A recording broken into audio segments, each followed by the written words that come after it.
நிறைவேறும் என்பது நம்பிக்கை. பிறகு அம்பாளுக்கு 2 நெய் தீபம் ஏற்றி வழிபாடு செய்துவிட்டு வர வேண்டும். இது கோவிலுக்கு சென்று வழிபடும் முறை. வீட்டில் வழிபடும் முறை.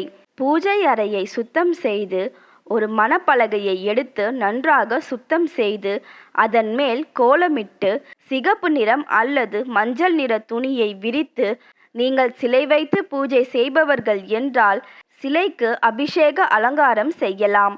அல்லது படம் வைத்து பூஜை செய்பவர்கள் என்றால் அம்பாளின் திருவுருவ படத்தை வைக்க வேண்டும்.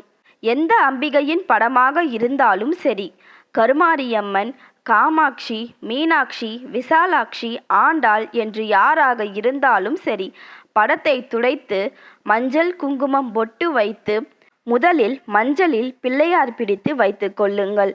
பிள்ளையாருக்கு குங்கும பொட்டு வைத்து பூக்கள் சாற்றுங்கள். குலதெய்வத்தையும்